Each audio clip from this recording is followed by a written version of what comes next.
안녕하십니까. 행복한 말TV의 유호연입니다. 오늘은 짧은 시간에 발표 능력, 스피치 능력을 획기적으로 향상시킬 수 있는 방법에 대해서 알아보도록 하겠습니다. 저희 스피치 학원에 상담 오시는 분들 중에서 이렇게 질문하시는 분들이 꽤 많은데요. 저는 회사에서 발표도 많이 하고 그리고 발표할 때마다 잘 준비를 해서 발표를 하는데요. 지난번에 발표한 거나 이번에 발표한 거나 별로 차이가 없이 잘 안 됐어요. 왜 이렇게 경험은 많이 샀는데 발표 능력이 이렇게 안 생길까요? 저는 좀 쉽고 확실하게 발표 능력을 향상시키고 싶습니다. 이렇게 질문하시는 분들이 있고요. 실제로 저희 학원의 회원님들도 보면은 어떤 분들은 오신 지 얼마 되지 않는데 스피치 능력이 엄청 향상되는 분들이 있고요. 어떤 분들은 꽤 오래 됐는데 스피치 능력이 그렇게 많이 향상되지 않는 분들이 있어요. 그 차이가 무엇인지 제가 잘 관찰을 해봤더니 역시 기본에 충실하느냐 그렇지 않느냐의 차이인 것 같아요. 제가 오늘 말씀드릴 내용은 두 가지인데요. 두 가지가 다 기본이에요. 기본에 충실하면 누구나 다 스피치 능력을 획기적으로 향상시킬 수 있는데요. 하나씩 설명드리도록 하겠습니다. 첫 번째는 내용을 잘 정리해서 말하는 습관을 키우는 거예요. 내용 정리, 스피치에서는 내용 정리하는 것을 내용 구성이라고 합니다. 내용 구성은 머릿속으로 구조를 짜는 거예요. 시작할 때는 어떻게 하고 그 다음에 본론에서는 어떻게 하고 마무리는 어떻게 하고 이런 구조를 잘 짜는 것을 내용 구성이라고 합니다. 내용 구성이 잘 돼 있고 그 내용 구성에 맞춰서 말하는 사람은 스피치 능력이 금방 향상이 됩니다. 그런데 내용 구성을 하지 않고 그때그때 생각나는 대로 말을 하는 사람들이 있어요. 이걸 얘기했다가 또 다른 게 생각나면 또 다른 걸 얘기했다가 이러다 보니까 내용이 제대로 정리가 되지 않아요. 내용이 잘 정리가 되지 않으면 스피치에 실력이 잘 생기지 않습니다. 꼭 스피치 능력을 향상시키려면 내용 구성을 잘 해야 됩니다. 보통 내용 구성은 3단계, 4단계, 5단계로 나눌 수가 있는데요. 저는 기본적으로 한 3단계 구성법으로 활용하는 것이 좋다라고 생각을 하는데요. 내용 구성에 관한 것은 제 채널 영상에도 많이 올라가 있고요. 앞으로도 하나씩 올릴 예정이니까 참고를 해주시면 좋을 것 같습니다. 이렇게 내용 구성을 잘 하셔서 연습을 하시는 게 좋은데요. 그러면 왜 많은 사람들이 내용 구성을 잘 활용을 안 할까요? 어떤 분들은 몰라서 못 하시는 분도 있어요. 어떻게 내용을 정리를 해야지? 라고 생각을 하시는 분들도 있고요. 어떤 분들은 실제로 아는데도 안 하시는 분들이 있어요. 그래서 왜 안 하는지 물어봤더니 그게 불편하대요. 그냥 그때그때 생각나는 대로 얘기하는 것이 편하다고 해요.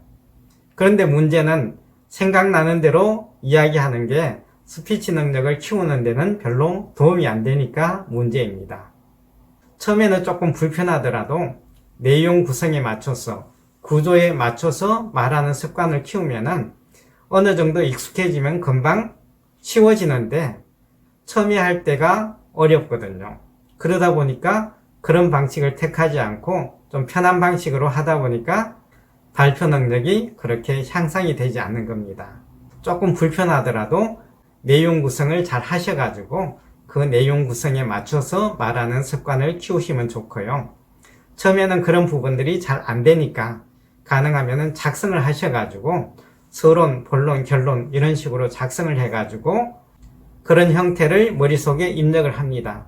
그러면은 처음에는 어렵지만 한 번 하고 두 번 하고 세 번 하고 어느 정도 기간이 지나면은 그 방법이 훨씬 더 쉬워지는 겁니다.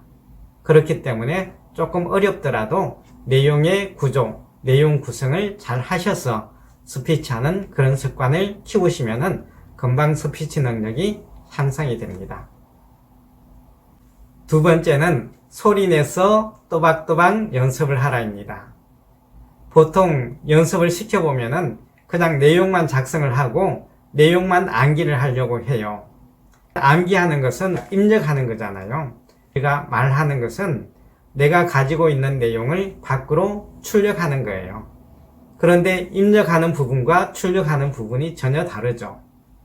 어떤 분들은 내용을 아주 충실하게 잘 가지고 있는 사람인데 말을 하면은 그 내용이 말로서 잘 표출이 안 돼요. 왜냐하면은 입력하는 부분과 출력하는 부분이 다르기 때문이에요. 스피치는 출력을 하는 거잖아요. 내 머릿속에 있는 것들을 밖으로 잘 끄집어내야 되는 거기 때문에 그냥 머릿속으로 생각만 해가지고는 이 출력이 잘 안 됩니다. 그래서 소리내서 또박또박 연습을 하면은 훨씬 더 효과가 있는데요. 소리내서 연습을 할 때도 두 가지는 신경을 써야 되는데요. 첫 번째는 목소리 크기를 한 20% 정도 높게 잡는 거예요. 실제 내가 가지고 있는 목소리, 실제 내가 발표할 때 목소리에 비해서 한 20% 정도 크게 말을 하면은 나중에 발표할 때 훨씬 더 편하게 발표를 할 수가 있어요. 왜냐하면은 실전에 사람들이 이렇게 있거나 그러면은 긴장도 되고 떨리잖아요. 그러다 보면은 내가 가지고 있는 목소리가 정상적으로 잘 안 나올 수도 있고요. 또 내가 그 목소리를 내려면은 편안하지가 않아요. 그런데 한 20% 정도 높게 연습을 하면은 발표할 때 좀 더 편안하게 발표를 할 수 있는 그런 장점을 가지고 있습니다.